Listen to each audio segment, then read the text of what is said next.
Constructing your life is about much more than just building a bank account.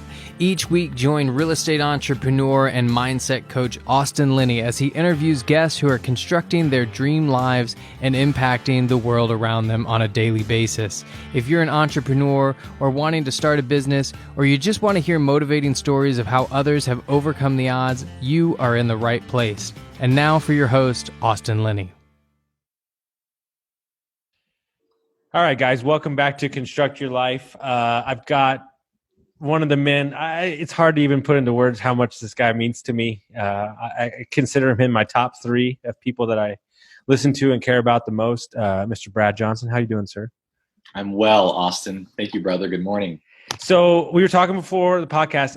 Brad, we're not going to give Brad a bio. We're going to let Brad tell you his story because he says, I think is my new favorite line, bios are meaningless. So why don't you give us a little context to that? I appreciate that, man. You know, I woke up this morning. First off, I just want to acknowledge you for starting this podcast and just let you know how much I appreciate you and how you value relationships and inviting me to come on and to share this morning. And yeah, it just feels really good to be able to connect with you this way, brother. So thank you. Thank you. So yeah, this morning when I woke up, I was feeling a little bit nervous. I was feeling a little uncertain as to how this was going to go and how much preparation I needed and exactly what we were going to be talking about. And then my self-doubt started creeping in, like, oh my gosh, my bio, like, what are the highlights I get to pick out about who I am and what defines me? And then I realized that a bio is generally a bullet point list of all of our accomplishments. And we define ourselves by our accomplishments. And it's an always and never ending escalating game of what we have done as it defines us. Who are we? What have we done? And we tend to compare ourselves, and it's a game of comparison. And so I thought, you know, I feel gratitude for what I've accomplished in my life. But I feel more defined by where I have made my mistakes and where I've failed. So I feel it would be more valuable if I would acknowledge the more painful parts of my life and the more challenging and difficult parts and those moments that I've had to endure that has allowed me to appreciate the smaller successes, the lack of a need to compare myself and always be grasping for that next level or that next rung, so that I can appreciate the simplicity and a goal rather than thinking that there's something bigger waiting for me. And as I sit here, just with my heart as happy as it ever can be, you are the true definition for the reason this podcast got started. And this conversation is the catalyst for this conversation, because you are somebody that I look at who has constructed a life on your terms. And I'm sure it's been a process. I'm sure, as you sit here today, you weren't planning on moving to Maui right away. But, something came along, the coronavirus, and you shifted and you pivoted and you found the good in it. I mean, you live in paradise. It's not the worst thing in the world, but you're somebody I respect for constructing your life, pun intended with the podcast. So how have you gone about doing that? How do you set the intention? Because something that I want to comment, and everybody says this, not just me. Every word that comes out of your mouth has intention behind it. There's no wasted motions. There's no wasted words. There's no wasted minutes. Right?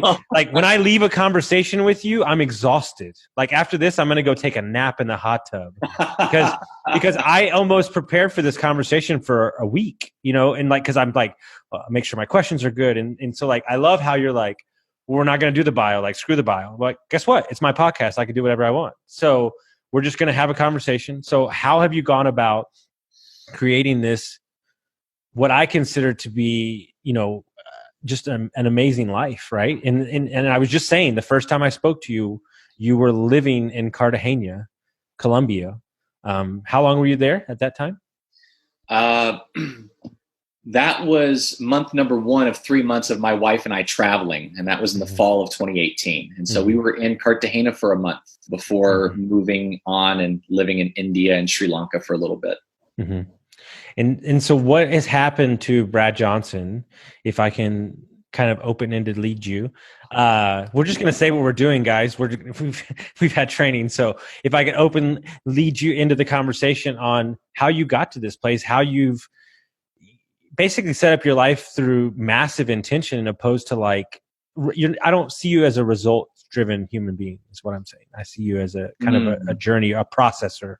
Oh, yeah. Okay. Thank you. I received that. And I also, the only way I can answer that about how I've constructed my life is it's been ham-fistedly. It's been through some trial and error. It has been experiencing who I'm not so I can appreciate who I am. It is making poor choices and being struck in the face with the consequences of those choices so I can deeply learn and embody my screw ups. I want to be mindful of my language here. I'll drop a well-peppered F-bomb on occasion, but I won't. Hey, I think on the last one I just recorded was about me. I think I dropped about 30. So you're good, bro. Okay. Just let him slide. Well, I'll use it like a good seasoning rather than the main dish. So, and I also I have to take this opportunity to share that Colombia and all of my travels in the last 3 years have been a result of my amazing wife. It's been a result of I have the travel bug. When I was 8 years old, my father, I grew up in Kentucky, and in a mobile home on the banks of the Ohio River, in a coal mining and tobacco town. And we didn't have much, but what we did have was my dad had his one closest surviving family member living in Cheyenne, Wyoming, which was exactly a 22-hour straight drive. That's without sleeping. That's without pulling over to stop to sleep. That's basically pulling over to get gas and to eat. And that when I was 8 years old in 1982, we loaded up my dad's pea soup green 74 Caprice Classic with vinyl seats and a black Landau top, and we hightailed it. Him, my sister, who's 8 years my senior, and me, and we traveled to Wyoming. And I hated the ride. At 8 years old, I was bored stiff. There were no Game Boys. There was no TVs in the cars. It was me and a box of Tiddlywinks in the back of this land yacht. And while I hated the journey, I appreciated once we got there because it was I had the new experience of going to Kirk Gowdy Park, which is in central Wyoming, and up to the top of a mountain. And I got to play in the snow in July, which blew my mind. I mean, for an 8-year-old kid, my sister and I had a snowball fight. And so that was a really firm impression of like, oh my gosh, there's so much to see and experience out in the world. And so while we didn't have a lot materially, I have such a deep, endearing, and lasting love for my father for opening my mind to the value of experiences. Because the accumulation of things, he would always tell me, he's like, I never wanted to buy a house, which really set up a poor mindset for me about investing in real estate, which I'm not an investor in real estate. My dad always said, buy a mobile home, because when you're finished with it, you can take a bulldozer and shove it over the bank into the river. That was my dad's philosophy. So, I mean, there's a lot of conditioning there. Yeah. So that was the inception of my love for travel. And my first job out of college, I was in sales, and I took a job with a company. I traveled all 50 U.S. states, and I got to see all the United States. I got to see 3 Canadian provinces. And so I've just always had this kind of wanderlust while also finding that harmony in the work that I do. But coming back to your question, is that the last few years, and since you and I have known each other, my wife, Ahalia, receives all the credit for inspiring this travel, because she had traveled a lot as well, but not as much as I had. And so our desire to experience the world together, incorporating our work with our life, it was very intentional. And what has allowed us to be here in Maui. And I just want to place a footnote here is that we're not sure if this is a permanent move yet. This was in response to back in February. My wife is incredibly intuitive. She is gifted with foresight and the ability to anticipate events well before they happen. So we had a conversation where I was living in San Francisco in a high rise in downtown San Francisco that was, I would consider, kind of the epicenter of a lot of suffering, a lot of homelessness, a lot of our neighbors who were living on the streets, addicted to drugs, addicted to heroin, to methamphetamines, to you name it. I mean, it was the most vivid contrast of abundance, of $1 million, 600 square foot condominiums, and hundreds of homeless people living within a couple blocks of my house. Like, to have that contrast, it felt real. It actually had a big impact on us, because unless you're just blind to humanity, unless you're just blind to other people's sufferings, like, it will impact you. And so we saw that, okay, here's all these ingredients. One ingredient is that we loved our home. I loved our home. Ahalia, my wife, wasn't such a big fan of where we lived, but it had been my home for 6 years. You had 21st floor, expansive views of the city. I had a bit of a bay view, could watch the sunrise. I mean, it felt good to me. It felt like an accomplishment to have this home in San Francisco. And then you walk outside and you're confronted with reality. And so taking that as a big main ingredient, combined with this word of the coronavirus coming down the pipeline, and then assessing and going, how will our country respond to this? Well, let's look at the history of the last few years. Regardless of how you feel about our current administration, we just thought, well, are we prepared for this? And if the shelter-in-place order comes, do we really want to be stuck in this high-rise? And I'd been out on a bike ride one day, and I came home. It was a Saturday morning, and my wife said, I can't be here. I don't want to be here. We need to go somewhere. And I immediately said, great, let's do it. Like, no hesitancy. I'm not going to argue for this. So we started looking at, okay, well, not knowing much about the virus, do we want to be in a dry climate? So I started looking like Arizona, New Mexico. Then I was thinking like maybe Oregon. And then we're like, wait a second. Hold on. At the start of 2020, one of our intentions was to move to Hawaii. So she said, well, let's look at some places in Hawaii. Okay, awesome.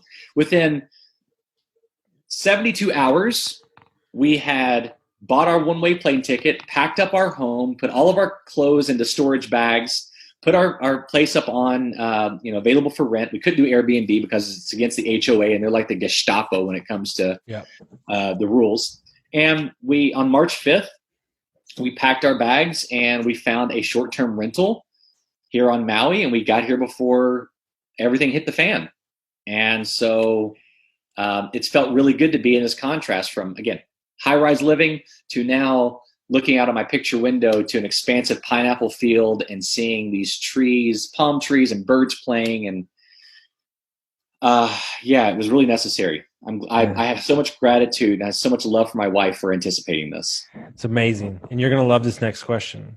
So what have you noticed about yourself differently, expansively, since you're in the high rise around homelessness in a city that's always moving, to the person that Brad Johnson is as he sits in that chair today with the nature and the pineapple fields, and your wife's happy, she's happy that you're there. So what are you noticing in that, shift in environment, right?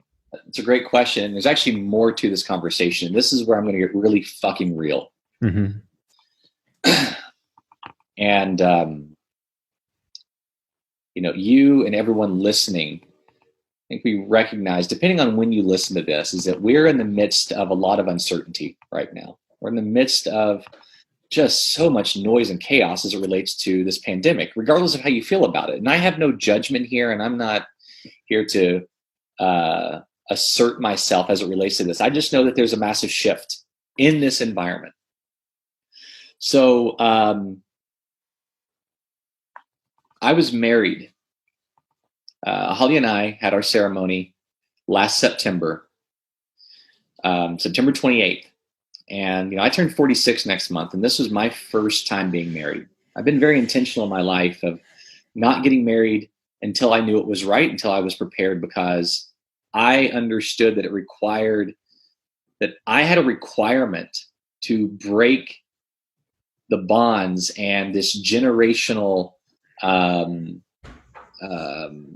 compromise in my family, where there's been so many marriages, so many weddings. Like some members of my family have been married enough that if they get one more, they'll get a scratch off for a free wedding.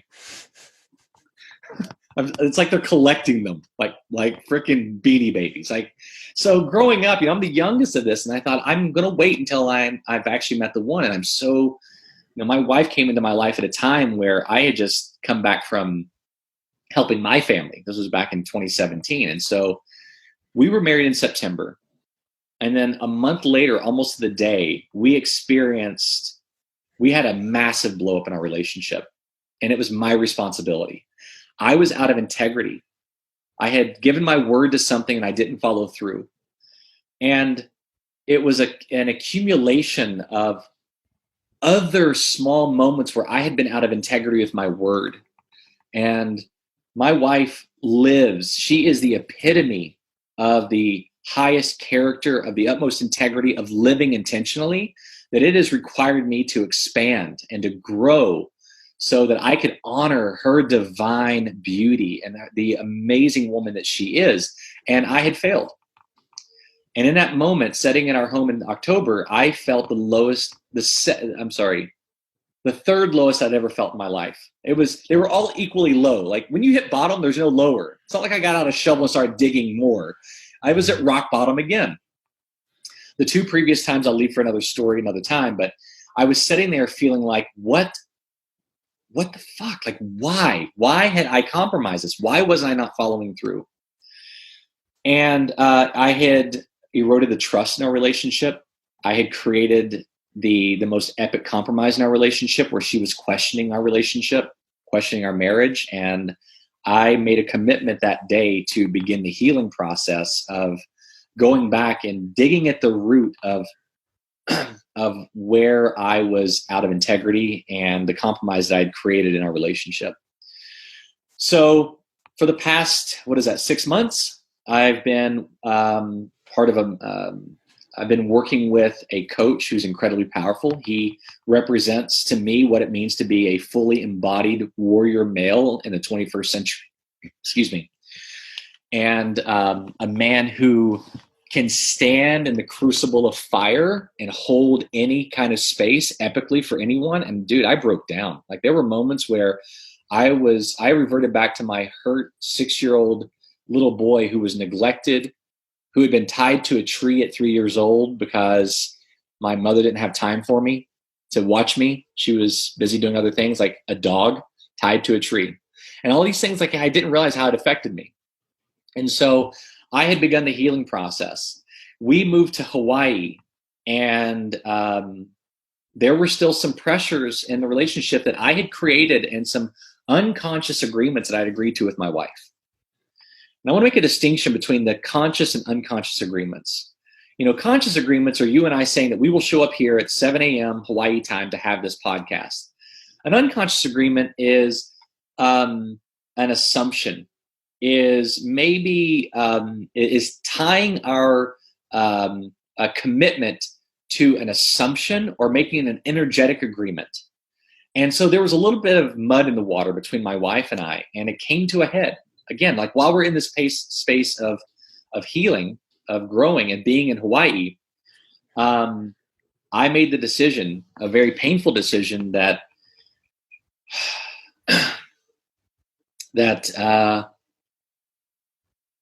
in this moment, I was going to take the month of April and heal myself and to take this time. And so my wife and I actually are not together right now. We've not been together this month. I see the look of surprise on your face. This isn't news to you. This is news to you. Holy shit. Yeah. I mean, I didn't know. It was a very difficult conversation, and it was something that I requested.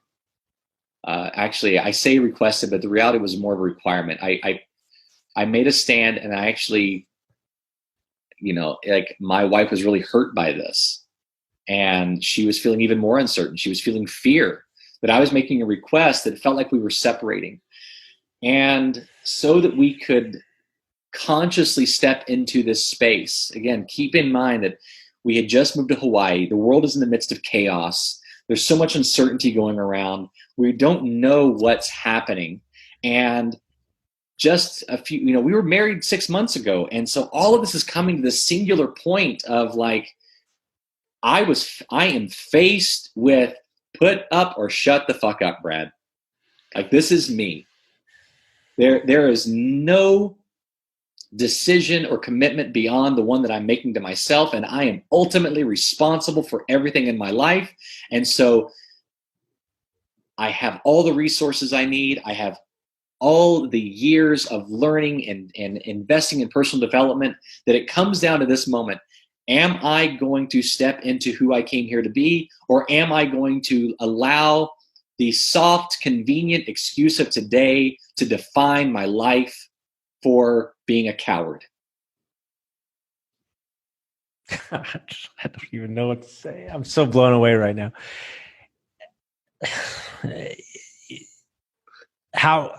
Look, similar would be an understatement right about now. I think you know that.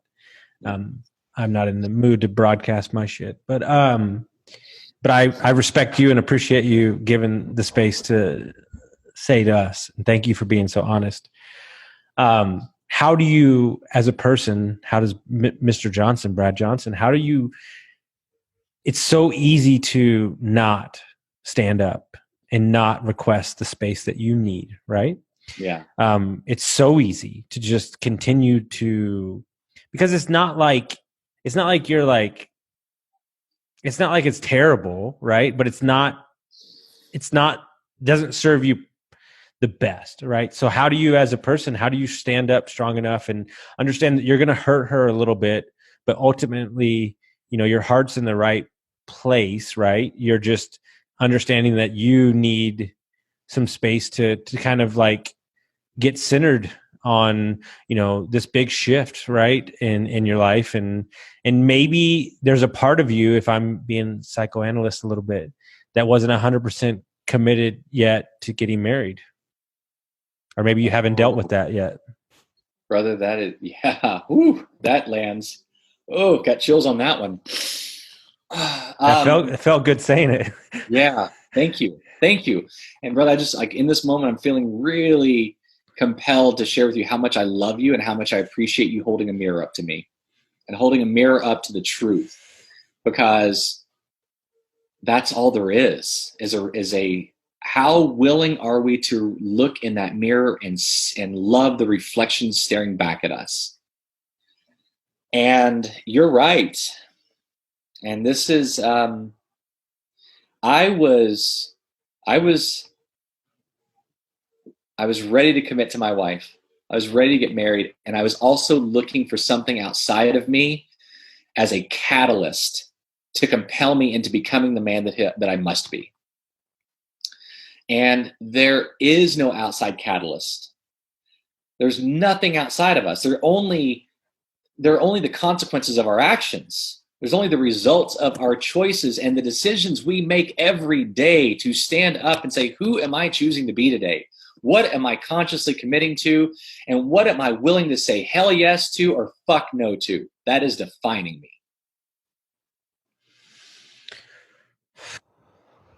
I'm going to take that, and I'm going to listen to that every day, because that's, it's everything. And so it's where I'm at right now. So I'm just using it as a reference point. Yeah, brother. The greatest tagline for Ironman racing in the fucking world is the only race is you versus you.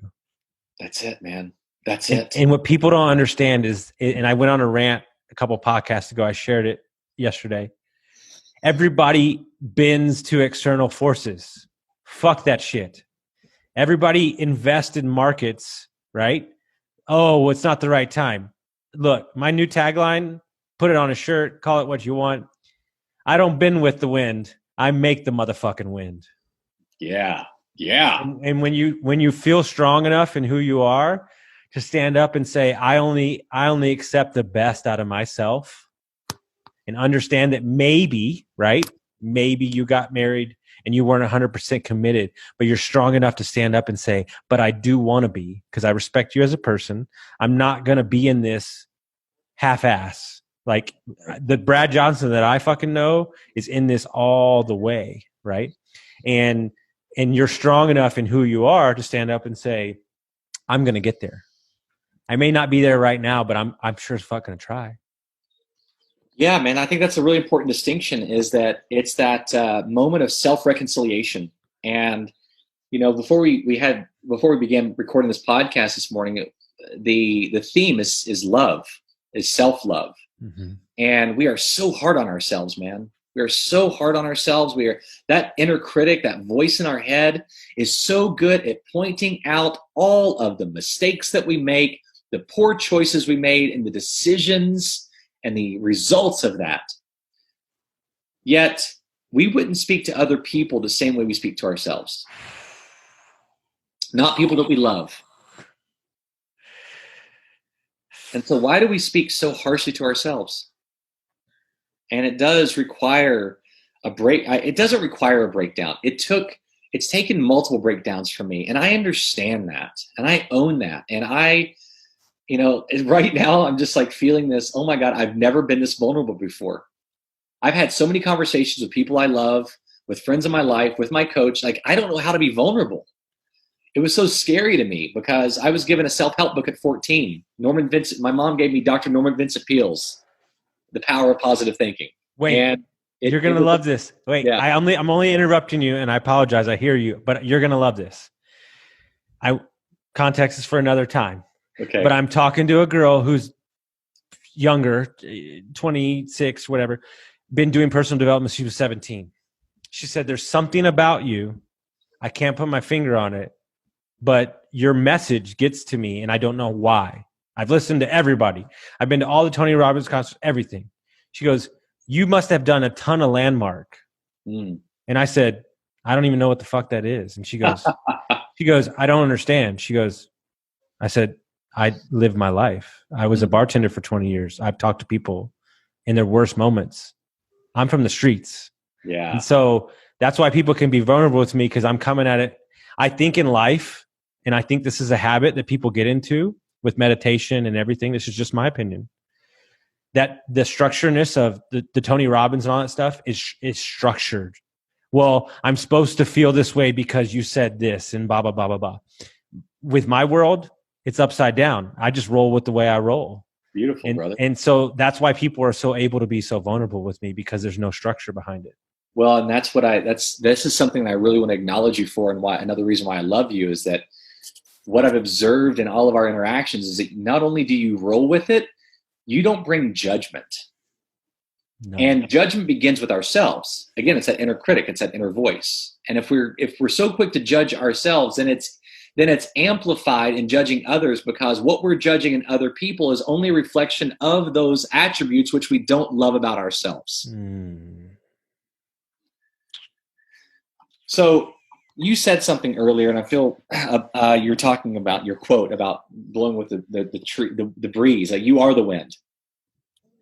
I want to share a poem with you that really speaks to me, that I feel is relevant to this conversation, and it may be a good place to end this podcast right now. I believe in smaller bites, not big, full, expansive Iliad conversations worth. Like, let's leave people leaving one a little bit more.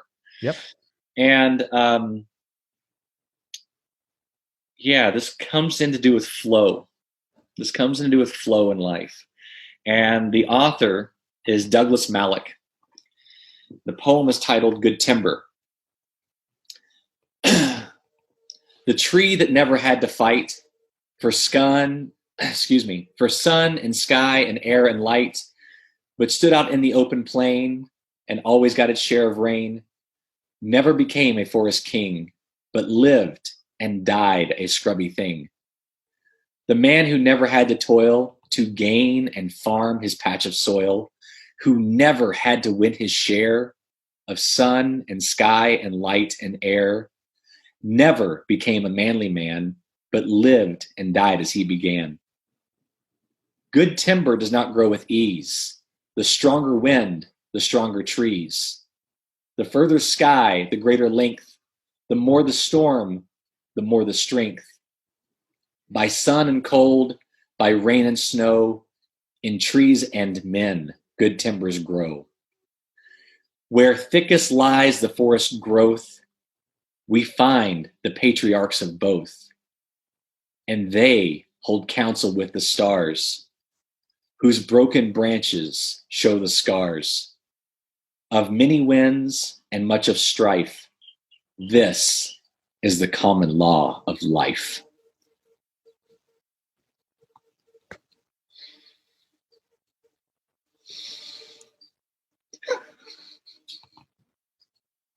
Thank you.